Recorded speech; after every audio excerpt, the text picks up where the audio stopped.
Hello, 423 and 523 students. So I'm going to be uploading some very short videos just to give you a sense of some things you might be thinking about and looking at for the readings this day. So the first reading we have is Stephen Crane's A Red Badge of Courage. It's a little bit out of sequence. This wasn't written for, into the 20th century. And so it's a little odd to be starting with it, but I wanted to start with a work that focused specifically on the Civil War because that's really what changes everything. If we're looking at 1865, we need to really be thinking about the effect that the Civil War had on American ideology and what we would call in literature and psychology the Zeitgeist, or the spirit of the age. And something fundamentally different is happening here. Before the Civil War, Western expansion was just beginning in the United States, and there was a strong sense of optimism. There was this idea that with sort of our system was going to function in a way that all men would indeed be able to be created equal. Everyone would have the same chance. But of course, that was meant for mostly by white people, for white people. And what the Civil War does is challenges what our ideas about freedom and equality really are in the United States, and complicates them. And so now we start getting into a point, well, who is free? What does it mean to be free in the United States? What does it mean to be a citizen? Can you be a citizen if you're a woman? Can you be a citizen if you're an African-American freed slave? And that's going to complicate everything. It also changes some of the ideological spirit in literary movements, because before the Civil War, America is experiencing this romanticism and transcendentalism in its literature. And the main ideas of that, well, there are two. One is the idea of interconnectedness, that we're all interconnected on a spiritual and cellular level. And actually, science supports this. When Whitman says, every atom that is in me is also belonging to you, and he sees the universe in a spear of summer grass, well, he's not far off. You can find all the genetic and cosmic markings of creation in a spear of summer grass, and yeah, you and I have a whole lot more similar than we have different, just as species. So this idea that we are all connected is incredibly important. And it leads to Whitman's this sense of brio and optimism, where he really feels like if he can understand himself, he can understand everyone. But interconnectedness has its own consequences. And it gets super complicated around the issue of slavery. If you believe that all men are connected, that we are all equal in the eyes of God, then you can't really put up with slavery.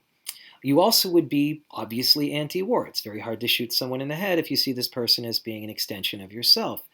But those two ideas come into conflict in the Civil War, when you have to fight, when you have to have a war in order to free a people, then you have to deal with the consequences and the complications of this ideology of interconnectedness, where all of a sudden you are deeply connected to a whole lot of suffering and pain.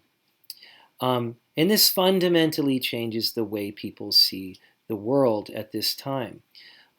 America moves away from this sort of spiritualized, optimistic transcendentalism and romanticism, and towards regionalism and naturalism and realism.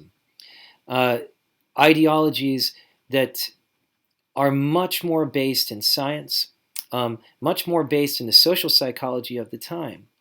So a lot of the fundamental questions that are showing up in Red Badge of Courage are connected to this idea of what is heroism, what is freedom, does man actually have freedom to act, or are we entirely a product of our environment? So when you're reading Stephen Crane, when you're reading The Red Badge of Courage, what I really want you to look at is how this work challenges these old notions of heroism and idealism that these young boys went into the war with. This idea that they were going to enter the war and conquer the South in a few days, which obviously didn't happen, and do it all for the glory of nation and God. That holds up for about as long as it takes for someone to start firing at you with a Gatling gun. And the Civil War also introduced these weapons of mass destruction that we didn't have before. As technology improves, it becomes easier and easier to kill large groups of people.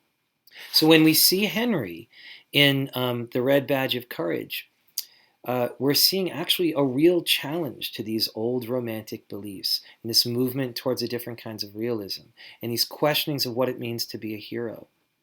And that's what I really want you focusing on here. How much agency, how much free will does he have? How much is he? Is he a hero? Is he a coward? Or is it more complicated than that? What are the factors that are pushing and pulling him as we see him process through the novel and through battle after battle? At one point, Henry seems to clearly be a coward. At one point, he seems to clearly be a hero. But really, nothing changes about Henry except for the circumstances that surround him. And that is a powerful sort of realization for the literature of the period. So those are the things I really want you to start thinking about for this particular reading. Think about free will. Think about human action. Think about issues of heroism, issues of citizenship. What are Henry's responsibilities to himself and to his fellow man, and whether or not you really think he shows active free will. Is he making choices? Is he doing things rationally? Or is he just responding to the environment that surrounds him?